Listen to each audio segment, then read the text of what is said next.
누가 이길까라고 하면서 그들끼리 패권 경쟁을 굉장히 세게 하고 있습니다. 네, 여러분 반갑습니다. 비트캐쳐입니다. 주말 동안 비트코인이 또다시 조금 지지부진한 움직임을 보였는데 이번 주에 시작인 월요일부터 장대 양봉을 그려주면서 계속적으로 중요하다 말씀드렸던 최근 만들어줬던 수렴 상단부를 시도를 하고 있습니다. 기술적으로 볼 때 이 수렴 상단을 만약에 일봉 종가로 돌파해주고 리테스트 안착으로 수렴 상단 위에 잘 지지만 해준다라고 하면 저는 충분히 다시 70K 탈환을 노려볼 수 있고 직전 고점이었던 70K 위까지만 확실히 안착해준다라고 하면 또다시 신고점을 갱신하러 갈 수 있는 6월달이 되지 않을까라고 조심스럽게 전망을 말씀을 드려보고, 일단은 파이어 차트 흐름을 보면 72K에는 아직도 굉장히 강한 매도벽이 위치를 하고 있습니다. 그렇기 때문에 70K를 일시적으로 돌파해서 직전 고점을 뚫어준다라고 해도 어쨌든 72K 저항이 굉장히 강력하기 때문에 마의 72K 구간 여러분들이 좀 잘 체크하셨으면 좋겠고, 일단은 고무적인 흐름은 가장 큰 고래인 갈색 고래는 어쨌든 계속 매수세 부근에서 잘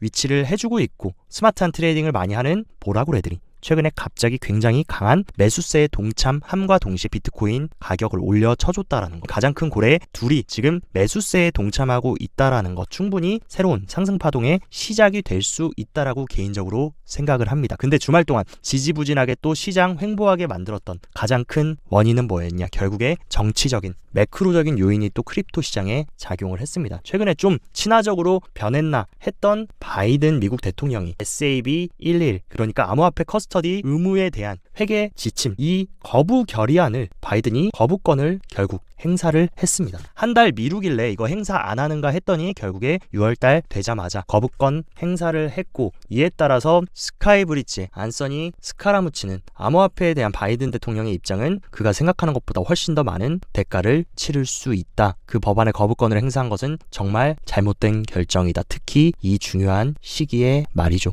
트럼프가 이번에 또 유죄 판결 받으면서 민심 꼬꾸라졌을 때 여기서 바이든이 충분히 조금만 친화적인 발언 해주고 거부권 행사 안 했다라고 하면 지지율이 팍 올라갈 수 있었는데, 이 시기에 또 바이든이 악수를 뒀다라고 개인적으로 생각합니다. 왜냐하면 미국 유권자 3명 중에 1명이 비트코인 입장 고려에 투표를 했고 무려 47% 절반 이상이 비트코인에 투자하고 싶다, 친화적인 움직임을 보였다. 미국인들은 그 어떤 나라보다도 이 크립토 투자에 굉장히 열려있는 사람들이고, 이렇게 많은데 거부권을 행사했다라는 거 좋은 수는 아니었다고 생각하고, 미국 하원 금융위에서는 바이든 압박한다 라는 뉘앙스로 SAB 121에 거부권 행사한 거 매우 실망스러운 일이다, 초당파적 표결을 무시한 것으로 생각되고 디지털 자산 정책에 대한 행정부 접근 방식 잘못됐다라고 강력하게 비난하면서, 중요한 거 의회는 디지털 자산에 대한 규제 명확성을 위해 계속 싸울 것이다. 계속 바이든에 맞서 싸우면서 친화적인 법안으로 정확한 규제 틀, 투자자를 보호하고 안정적으로 모두가 이 혁신 자산을 거래할 수 있도록 적극적으로 나서겠다라는 것은 어쨌든 중장기적으로 좋은 소식 같습니다. 바이든이 악수를 둔 틈을 타서 트럼프는 유죄 판결을 받았음에도 불구하고 기부금으로 비트코인 라이트닝 네트워크 결제 수락하겠다, 암호화폐에 대해서는 계속 불리시한 입장을 눈치도 안 보고 계속 주장하면서 강력하게 선거를 앞두고 유세를 하고 있고, 바이든이 이번에 거부권 행사한 거 어쨌든 어느 정도는 우리가 예측은 하고 있었기 때문에 좀 받아들이고, 그래도 우리가 긍정적으로 봐야 될 건 뭡니까? 프랭클린 템플턴 크립토 담당자가 미국 SEC의 태도 그래도 중장기적으로는 긍정적으로 바뀌고 있다. 여러분 상상이나 했습니까? 이더리움 현물 ETF가 이렇게 빠르게 승인될 줄 저도 몰랐고, 아마 모든 크립토 투자자들이 이더 현물 ETF는 이번에 안 될 것이라고 생각했는데, 이것만 승인해준 것만 해도 저는 미국 그리고 SEC가 바뀌고 있고 민주당이 조금 친화적으로 가려고 하고 있다라고 어쨌든 긍정적으로 저는 보고 있고, 중장기적으로는 이번 SAB 121 거부권 행사한 것은 아쉬운 부분은 맞지만 SEC는 계속 강경하게 크립토의 적대적인 스탠스는 취하지 못할 것이다. 그리고 NYS 세계 최대의 거래소 회장도 최근 비트코인 규제, 암호화폐 규제 명확해지면 직접 상장시켜서 거래 제공할 것이라고 했는데 또다시 비트코인에 굉장히 친화적인 발언해줬다. 비트코인 ETF의 성공 여부는 논쟁의 여지 없다 라고 하면서 비트코인 ETF의 성공과 그것이 가져올 유동성은 논쟁의 여지가 없고, 지금 데이터만 놓고 봤을 때 역사적으로 가장 인기 있고 가장 뜨거운 핫한 ETF로 거듭나는 것은 시간 문제이기 때문에 NISE 회장 같은 경우에도 이런 발언을 해준 것이 아닌가라고 생각을 해보고, 최근 MSCI 세계 지수에 마이크로 스트래티지가 추가된다라는 소식이 들렸습니다. 근데 굉장히 인상적인 게 핀테크 특화 지수 내에서 3.72%로 스트래티지가 가장 큰 비중을 차지했다. 마이크로 스트래티지 같은 경우는 비트코인의 간접 투자 상품이라고 불리면서 기관들이 비트코인을 매수하기 조금 부담스러울 때 스트래티지 주식을 매수하는 비트코인 프록시 주식인데, 그런 것에 대해서 핀테크 특화지수에서 가장 큰 비중을 차지했다. 이것이 의미하는 게 굉장히 저는 크다라고 생각하고, 근데 굉장히 재미있는 사실, 오늘 들린 소식인데 스트래티지가 MSCI 지수에 추가됐는데 블랙록이 이 ETF를 4,000주나 매수했다. 블랙록 지금 어떤 꿍꿍이를 가지고 있을까? 그리고 스트래티지 원래 주식의 대주주 중 하나가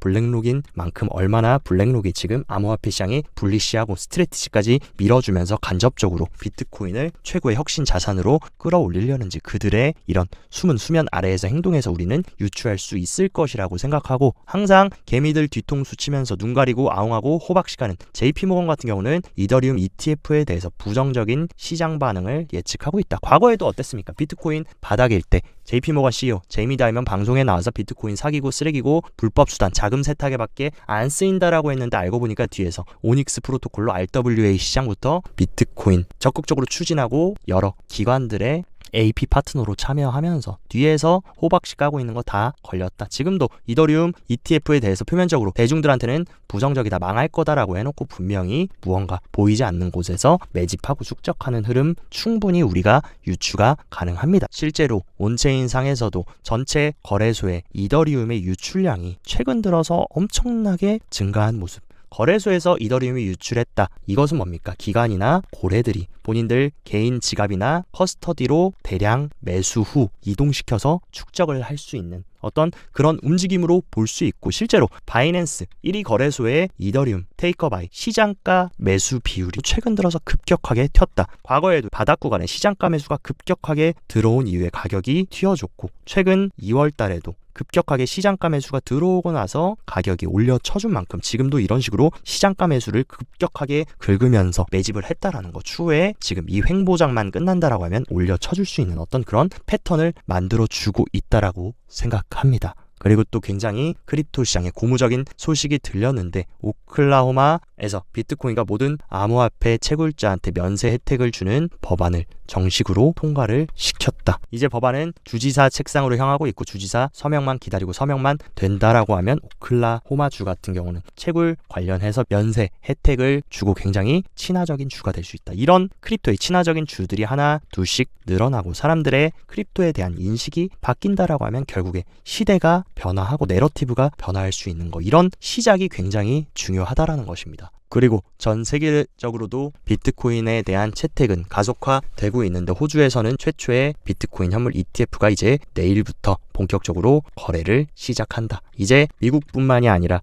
여러 전 세계의 핵심 국가들에서도 비트코인 현물 ETF를 출시하면서 더 많은 이 혁신 자산에 대한 수요가 점점 더 확장이 될 것이고, 최근 테더의 공동 창업자 브록 피어스는 중국이 암호화폐 곧 개방할 것이다. 그리고 여러분들 아셔야 되는 거, 테더는 뭡니까? 홍콩발 스테이블 코인, 그러니까 즉 중국발 스테이블 코인이라고 볼 수 있는데, 이 테더의 공동 창업자가 중국이 곧 개방할 것이라고 얘기한 것, 분명히 어떤 의미나 의도가 있을 것이라고 생각합니다. 그리고 이런 흐름에 따라서 중국의 실험기진 홍콩 증선위에서는 크립토닷컴 등 라이센스 취득 암호화폐 거래소 11곳을 발표하면서 본격적으로 홍콩도 확장하려는, 크립토라는 이 가상자산 혁신자산을 두고 미국과 본격적으로 패권 전쟁을 하기 위해서 암호화폐 거래소들 다 라이센스 취득하고 적극적으로 확장성 가져갈 수 있는 움직임을 가져가고 있다. 그리고 또 억만장자 기업가이자 천재라고 불리는 차마스조차 국가가 이중통화 환경에서 비트코인 보유하는 거 굉장히 합리적이다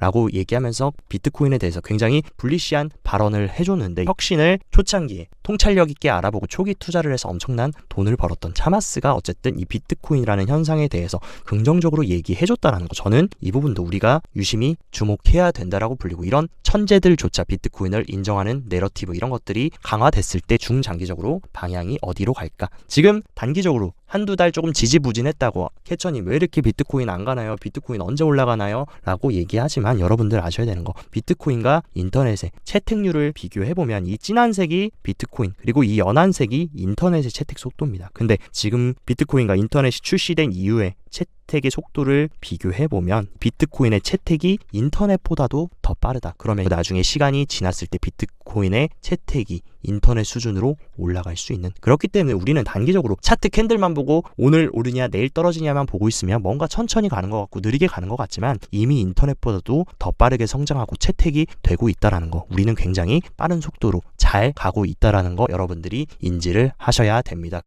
그리고 우리가 절대로 놓치지 말아야 될 키워드, 바로 AI인데, 엔비디아 같은 경우는 올해 연말에 차세대 AI GPU인 블랙웰 한다라고 했는데 내년에는 바로 또 업그레이드 버전인 블랙웰 울트라, 그리고 2020년에는 루빈까지 출시한다. 제가 봤을 때 AI라는 키워드도 잠깐 반짝하고 없어질 신기루 같은 게 아니라 24, 25, 26년까지 투자 시장을 견인할 수 있는 핵심적인 키워드입니다. 그리고 AI와 함께 블록체인 기술을 연결하는 내러티브들도 시장에 확대가 되고 있기 때문에 우리가 AI 관련 크립토 섹터들도 절대로 놓치면 안 되고, AI 시장은 지금 말 그대로 쩐의 전쟁이라고 불릴 만큼 머스크부터 마이크로소프트와 오픈 AI까지 누가 이길까라고 하면서 지금 그들끼리 패권 정쟁을 굉장히 세게 하고 있습니다. 그리고 이 전쟁에서 필요한 물자는 뭐냐? 무기는 바로 돈인데, 머스크는 XAI 슈퍼캠 계획하면서 사우디 등 60억 달러라는 천문학적인 돈을 투자 유치했고, 마이크로소프트와 오픈 AI 또한 135조 원 규모의 스타게이트 프로젝트 구축했고, 일본의 소프트뱅크는 AI 반도체 슈퍼컴 등의 88조까지 투자 계획했다. 이런 어마어마한 돈들이 지금 경기 침체 우려, 인플레이션 우려, 이런 우려에도 불구하고 엄청난 돈이 어쨌든 AI 시장으로 들어오고 있기 때문에 어떤 이 침체를 끌어올리면서 견인해서 투자 시장을 살려줄 수 있는 키워드가 AI고, 어쨌든 크립토도 AI와 지금 엮여서 갈 수 있는 그런 내러티브를 잘 만든다라고 하면 충분히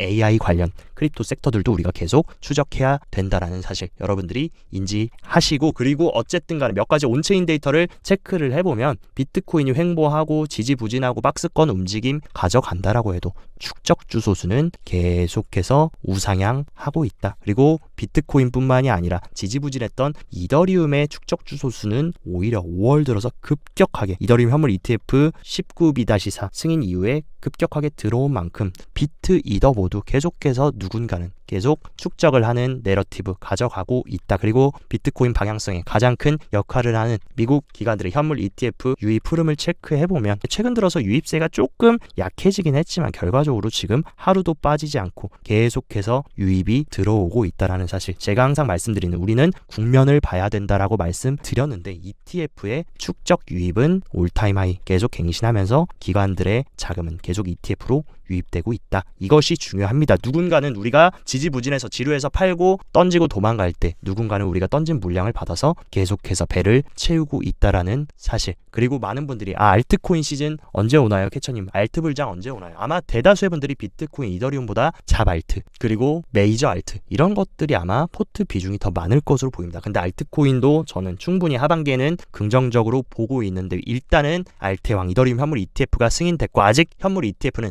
S-1 승인 전까지는 본격적으로 기관 자금 유입이 들어오기 전입니다. 전인데도 어쨌든 긍정적인 모습 보여주고 있다라는 것이 고무적이고, 알트코인 마켓캡, 알트코인 시총 차트를 보면 와이코프 패턴을 비교해 봤을 때 보통 이 박스권을 돌파해가지고 이 리테스트를 해주는 구간, 그러면서 튀어 올라주는 구간이 페이지 D입니다. 근데 본격적으로 진정한 펌핑은 페이지 E에서 나오는데, 이 구간에 현재 우리는 지금 리테스트를 해주고 여기서 다시 튀어 올라준다라고 하면 페이지 E 구간은 본격적인 대상승, 이 박스권을 깨고 바닥을 뚫고 본격적으로 박스권 돌파 이후에 리테스트 후에 올려쳐주는 그 패턴으로 간다라고 하면 충분히 하반기가 알트코인의 강세 시즌이 오는 그 타이밍이 아닐까라고 조심스럽게 생각을 해보고, 비트코인의 전반적인 사이클 흐름을 보면 보통 17년 사이클 같은 경우는 프리 환희의 장 이후에 본격적인 유포리아 웨이브, 완전한 광기의 장이 12개월 유지됐고 21년 같은 경우도 프리 유포리아 웨이브 이후에 진짜 광기의 불장이 6개월 동안 유지됐다. 우리도 뭡니까?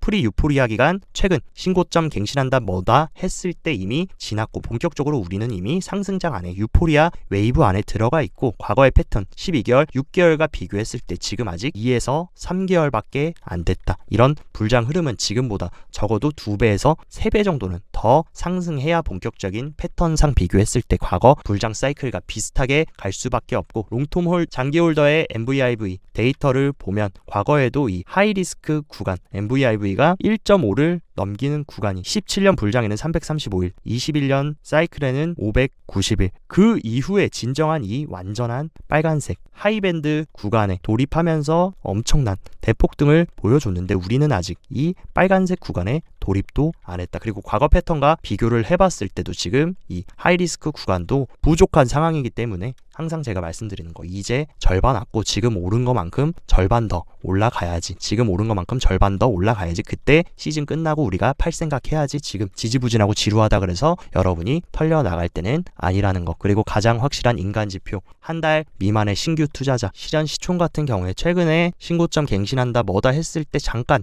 급격하게 상승했지만 또 잠깐 횡보하고 털어주니까 다 떨어져 나갔습니다. 과거 패턴과 비교했을 때 적어도 이 빨간색 구간 정도까지 신규 투자자들이 들끓고 다 파리들이 꼬여야 언제나 사이클이 끝났는데 아직도 이 빨간 구간까지 가려면 멀었다라는 거. 어쨌든 늘 반복적으로 말씀드리는 거. 어쨌든 지지부진하고 지금 포기하고 떨어져 나가시는 분들 많을 겁니다. 결국에 우리는 소수를 선발하는 과정 속에 있고 지금까지 절반 온 만큼 한 번 더 달려줘야 되기 때문에 거기서 이제 속가내는 사람들, 코어가 약한 사람들을 털어내는 고래들의 과정이라고 생각하시고 다음 후반전을 위해서 지금 배 힘 딱 주고 잘 준비해서 구축해 나가시길 바랍니다. 오늘 영상도 시청 진심으로 감사드리고 영상 도움되셨다 하시면 좋아요, 구독 눌러주시고 더 자세한 투자 전략 궁금하다 하시면 영상 하단 고정 댓글에 제가 운영하는 텔레그램 정보방 활짝 열어놨으니까 이쪽에서 정보 편하게 참고하시고 성공적인 투자 계속 이어나가시길 바랍니다. 오늘도 시청 진심으로 감사드리고 여기까지 비트캐쳐였습니다.